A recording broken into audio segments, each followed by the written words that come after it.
бойы тар кеңседен шықпай қимылсыз отыратын қызметкерлерді қандай ауру жиі айналшықтайды? Оның алдын алу амалдары қандай?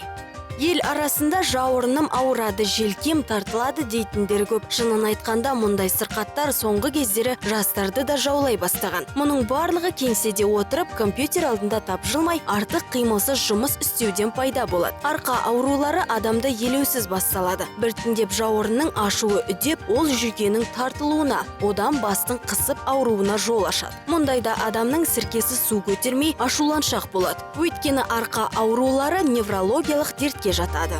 Бұл шұғыттер жұмыс істемеген екен, омыртқаға, сүйек және буындарға өңкен нагрузка түседі. Қан айналымы дұрыс болмаған екен, қан дұрыс бармаған екен, және бұл шұғыттерде екіншілік өзгерістер пайда болады. Күні бойына қимылсыз компьютер алдында отырудың салдары ең бірінші артық салмақ қосудан бұрын ауыр дертке әкеліп соқтыруы мүмкін.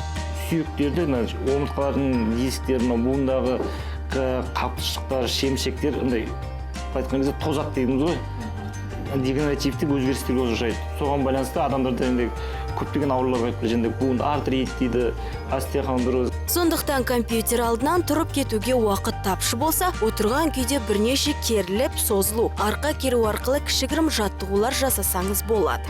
Компьютер алдынан 45-50 см қашықтықта отыруыңыз керектігін ұмытпаңыз. Әр 1 сағат сайын көзіңізге, мойныңызға жаттығу жасағаныңыз абзал. Кеңседе отырып, арнайы жаттығу жасау мүмкін емес, сондықтан арқаңыз күні бойы тік отырғандықтан ауырсынуы мүмкін. Әр 30-40 минут сайын үзіліс жасап, қолыңызды созып, арқаны кеңге жайсаңыз болады. Бұл сәтте ешқандай жұмысты ойламағаныңыз абзал. Мойынды айналдырып, ауырсынып тұрған желке мен арқаға жаттығу жасаңыз. Аса көп уақытты алмайтын бұл жаттығу өз кезегінде түрлі дене, бұлшық және сүйек ауруларының алдын алады. Сондай-ақ жұмысты жеңілдететін пернетақта мен тышқанды көп қолдану саусағыңыздың сезімталдық қасиетін төмендетеді. Қолыңыздың ұйып я тырысып қалуы да содан. Жұмыстың арасында алақан мен саусаққа жаттығу жасап тұруды әдетке айналдырыңыз.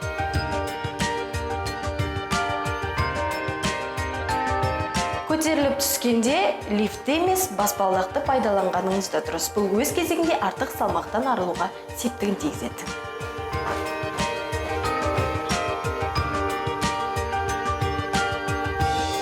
Компьютер алдында тамақтануды әдетке айналдырмаңыз. Алайда бір шынаяқ лимон қосылған шай артықтық етпейді. Қазына Әбдіғаппар, Роман Ван арнайы Жаңа күн үшін.